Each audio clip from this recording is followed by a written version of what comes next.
Is there a power line in there? Yeah, avoiding the power line, right? Because we don't want to be under the wire and having trees growing up into that.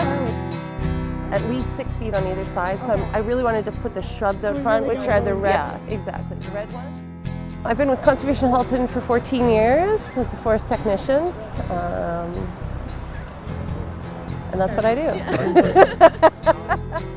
This area has evolved over millions of years, and all of our wildlife species have adapted to feed on and nest in and around all of the native species in our area.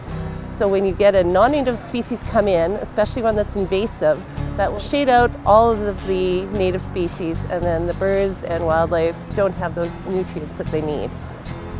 It's not just birds and animals either, it's all the pollinators and all the insect species that are really struggling now to find places to survive. So yeah, what we're doing is really important. And we're looking to remove garlic mustard, common goutweed, daylilies, what else? And Scotch pine. So there's a lot to do.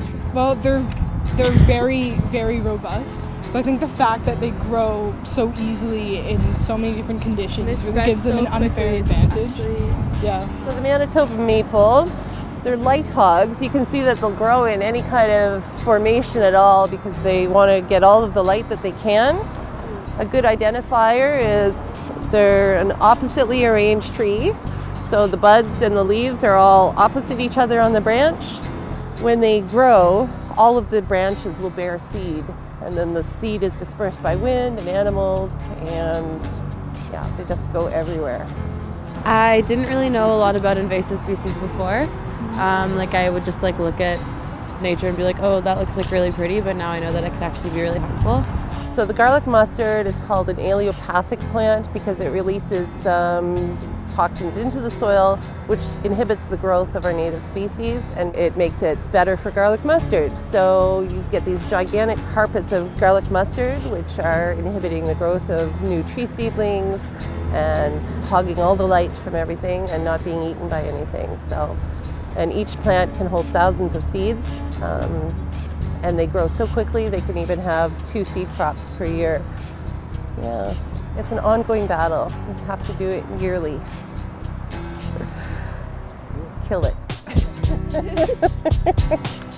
It's important when you're pulling out the lilies to not just rip them out by the head because they have bulbs underneath the ground that regrow if you don't pull them out. So you have to take the whole plant out along with the roots. Looks like that shampoo commercial, and they told 2 friends. But Keeping our habitats healthy should be a team effort. You can help. Explore our Burlington Green website and find out how.